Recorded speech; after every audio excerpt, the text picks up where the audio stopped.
بسم اللہ الرحمن الرحیم نحمدہ ونصلی علی رسولہ الکریم اما بعد فاعوذ باللہ من الشیطان الرجیم بسم اللہ الرحمن الرحیم یا ایہا الذین آمنوا قوا انفسکم واہلیکم نارا وقودها الناس والحجارہ علیہا ملائکۃ غلاظ شداد لا یعصون اللہ ما امرہم ویفعلون ما یؤمرون۔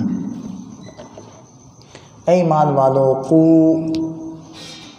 بچاؤ، انفسکم اپنے آپ کو، و اہلیکم اور اپنے اہل خانہ کو، نارن جہنم کی آگ سے، وقودها الناس کہ اس کا ایندھن ہے لوگ، والحجارہ اور پتھر، علیہا اس جہنم پر مقرر ہیں، ملائکۃ فرشتے، غلاظ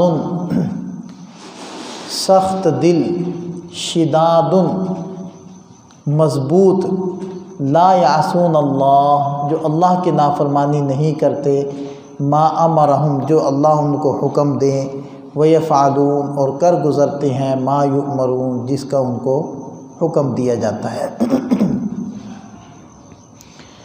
اس آیت مبارکہ میں اللہ تعالیٰ ارشاد فرما رہے ہیں کہ اپنے آپ کو اور اپنے گھر والوں کو جہنم سے بچاؤ۔ حضرت عمر فاروق رضی اللہ عنہ نے یہ آیت مبارکہ پڑھی اور نبی پاک صلی اللہ علیہ وسلم سے عرض کرنے لگے کہ اللہ کے رسول، اپنے آپ کو جہنم کے آگ سے بچاؤ، یہ تو ہمیں سمجھ میں آ گیا، یعنی اللہ تعالیٰ کے احکامات کی پابندی کرنی ہے اور ممنوعات اور مفسدات سے اپنے کو روکنا ہے، محرمات سے اپنے کو روکنا ہے۔ یہ گھر والوں کو جہنم کی آگ سے بچاؤ، اس کا کیا مطلب ہے؟ تو نبی پاک صلی اللہ علیہ وسلم نے ارشاد فرمایا اس کا مطلب ہے کہ جن چیزوں سے اللہ تعالیٰ نے روکا ہے، خود رکتے ہوئے اپنے اہل خانہ کو اس سے روکنا ہے، اور جن چیزوں کو کرنے کا حکم دیا ہے خود عمل کرتے ہوئے اپنے اہل خانہ کو ان پر عمل کے لیے ابھارنا ہے اور تیار کرنا ہے۔ یہ ہے اپنے کو اور اپنے گھر والوں کو آگ سے بچانے کا مطلب۔ اور اہلیکم سے مراد صرف بیوی نہیں، صرف بچے نہیں، بلکہ یہ سب بھی مراد ہیں، اور جو کسی شخص کے ماتحت بنتے ہیں، چاہے وہ بھتیجے ہوں، بھانجے ہوں، چاہے وہ خدام ہوں، نوکر چاکر ہوں، یا کسی آفیسر کے ماتحت جو لوگ ہوتے ہیں اس کے انڈر کام کرتے ہیں، بہرحال جن کے اوپر اس کی چلتی ہے، وہ تمام اہلیکم کے اندر داخل ہو جاتے ہیں کہ خود بھی بچو، ان سب کو بچاؤ۔ اور اس آیت مبارکہ سے یہ بات بالکل واضح طور پر ہمیں سمجھ میں آ رہی ہے کہ جیسے خود اپنی نماز پڑھنی فرض ہے، دیکھیں نا، اپنے کو جہنم سے بچانے کے لیے کیا کرنا پڑے گا؟ ظاہری بات ہے نماز کی پابندی کرنی ہوگی، ظاہری بات ہے جتنے بھی فرائض ہیں ان کو ادا کرنا ہوگا، چاہے وہ روزہ ہے، چاہے وہ زکوٰۃ ہے، چاہے وہ حج ہے، یا دیگر جتنے بھی فرائض ہیں ان کی پابندی کرنی ہوگی۔ بالکل اسی طرح اہلیکم کے بارے میں بھی اللہ تعالیٰ فرما رہے ہیں کہ ان سے بھی یوں ہی پابندی کروانی۔ تو اس آیت کا مفہوم یہ نکلا، جیسے اپنی نماز پڑھنی فرض ہے، اسی طرح اپنے ماتحتوں کو نماز پڑھانا بھی فرض ہے۔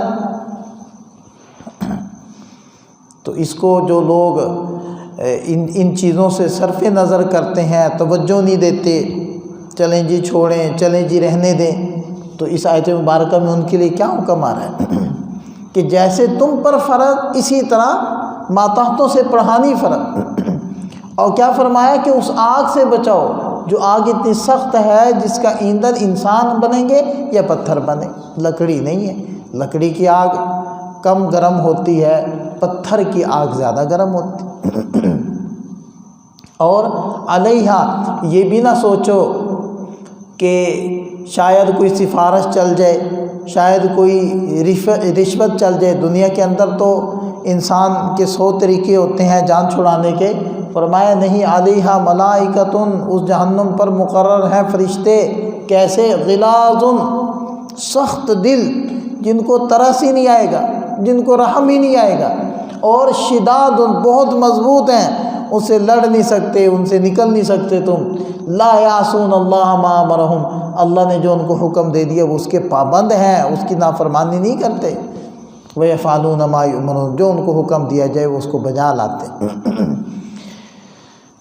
دوسری آیت مبارکہ سورہ تحریم کی آیت نمبر 8، اعوذ باللہ من الشیطان الرجیم،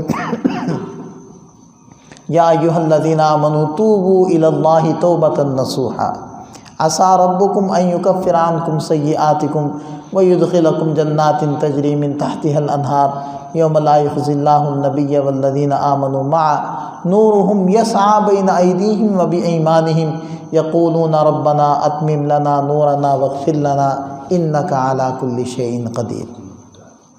اے ایمان والو، توبوا الی اللہ، اللہ کی طرف رجوع کرو، توبۃ نصوحا، خلوص والا رجوع، خلوص والی توبہ۔ عسیٰ ربکم، امید ہے کہ تمہارا رب تمہارے گناہوں کو معاف کر دے گا اور تمہیں داخل کرے گا ایسے باغات میں تجری من تحتها الانہار، جن کے نیچے نہریں بہتی ہوں گی۔ یوم لا یخزی اللہ النبی، جس دن کے لا یخزی اللہ، اللہ رسوا نہیں کرے گا اپنے نبی کو، والذین آمنوا معہ، اور ان کے ساتھ ایمان لانے والوں کو، نورہم، ان کا نور، یسعی بین ایدیہم، ان کے سامنے بھی بھاگتا دوڑتا پھر رہا ہوگا، وبایمانہم، اور ان کی دائیں جانب ہوگا، اور وہ کہہ رہے ہوں گے اے ہمارے رب، ہمارے نور کو بجھانا نہیں، اخیر تک اس کو باقی رکھنا، اتمم لنا، مکمل کرنا ہمارے لیے ہمارے نور کو، یعنی بجھنے نہ دینا، ہماری مغفرت فرما دیجئے، یقیناً آپ سب کچھ کر سکتے ہیں۔ اس آیت مبارکہ میں سب سے پہلا حکم کیا دیا کہ توبۃ نصوحا کرو۔ نصوحا کسے کہتے ہیں؟ نصوحا کا ایک معنی ہوتا ہے خالص، یعنی ایسی توبہ کرو جس میں دکھلاوا نہ ہو، ریاکاری نہ ہو، اللہ کی رضامندی کے علاوہ کوئی اور جذبہ نہ ہو۔ یعنی بعض مرتبہ انسان گناہ چھوڑتا ہے اس لیے کہ کہیں میری رسوائی نہ ہو جائے، یا اس لیے کہ اس پر خام خواہ میرا خرچہ ہو رہا ہے اس گناہ پر، یا اس لیے کہ اس گناہ کی وجہ سے میری صحت کا نقصان ہو رہا ہے۔ یہ نیتیں، یہ توبہ والی نیتیں نہیں ہیں، یہ توبۃ النصوحہ والی نیت نہیں ہے۔ اس لیے گناہ کو چھوڑ دو کہ یہ میرے اللہ تعالیٰ کی نافرمانی ہے، اللہ تعالیٰ اس عمل سے ناراض ہوتے ہیں۔ بقیہ ساری چیزیں بعد میں، تو یہ بنے گی خالص توبہ۔ یا پھر نصوحہ کا ایک معنی یہ بھی ہوتا ہے کہ پھٹے ہوئے کپڑے کو سلائی کر دینا، صحیح کر دینا۔ تو اب اس کا معنی کیا بنے گا؟ اے ایمان والو، اللہ تعالیٰ کے سامنے ایسی توبہ کرو جو تمہاری اطاعت والے پھٹے ہوئے دامن کی سلائی کر کے اس کو درست کر دے، ایسی توبہ کرو جس میں پھٹن نہ رہے۔ عسیٰ ربکم، اور تو توبۃ النصوحہ کی تشریح جو حضرت علی کرم اللہ وجہہ نے فرمائی ہے وہ یہ فرمائی ہے کہ جو گناہ انسان کر چکا ہے اس پر ندامت ہو، شرمندگی ہو، اور اگر اس گناہ کا تعلق حقوق العباد کے ساتھ ہے تو ان کو وہ حقوق ادا کرے یا پھر ان سے معاف کروائے، اور آئندہ نہ کرنے کا عزم کر لے، ندامت ہو اور اس گناہ کو عملاً چھوڑ دے، حقوق العباد میں سے ہے تو حق ادا کرے ورنہ معاف کروائے، اور آئندہ نہ کرنے کا پکا عزم کر لے، پکی نیت کر لے، یہ بنے گی توبۃ نصوحا۔ اور اگر یہ شرائط نہیں ہے تو پھر توبۃ نصوحا نہیں ہے، پھر تو مذاق ہے توبہ کا۔ اور سچی بات تو یہ ہے کہ ہم آج کل جیسی توبہ کرتے ہیں، ہمیں تو اپنی توبہ پر بھی توبہ کرنی چاہیے۔ ہم تو توبہ کر کے بھی گناہ ہی کرتے ہیں، اس لیے کہ زبان سے بول رہے ہیں توبہ توبہ، استغفر اللہ استغفر اللہ، دل سے نہیں کہہ رہے۔ ایک صاحب ایسے ہی کہہ رہے تھے زبان سے، حضرت عمر فاروق رضی اللہ عنہ نے اس کو ڈانٹا، کیا کر رہے ہو، جلدی جلدی کہہ رہے ہو استغفر اللہ استغفر اللہ استغفر اللہ۔ جی میں استغفار کر رہا ہوں، میں توبہ کر رہا ہوں۔ فرمایا ایسے توبہ نہیں ہوتی، یہ تو توبہ کے الفاظ ہے جو دہرا رہے ہیں، توبہ تو عمل سے ہوتی ہے۔ تو فرمایا کہ توبۃ نصوحہ کرو، پکی توبہ کرو۔ تو پھر جب یہ پکی توبہ کرو گے پھر امید ہے کہ تمہارا رب تمہارے گناہوں کو معاف کر دے اور تمہیں داخل کرے ایسے باغات میں جن کے اندر نہریں بہتی ہوں گی۔ اور یہ اس دن اللہ تعالیٰ کرے گا جس دن اللہ اپنے نبی کو اور ان کے ساتھ ایمان والوں کو رسوا نہیں کرے گا، اور ان کا نور ان کے سامنے اور ان کی دائیں طرف ہوگا۔ یہ نور یہی عمل کا نور ہوگا، ایمان کا نور ہوگا، اور منافقین اس نور سے محروم ہوں گے۔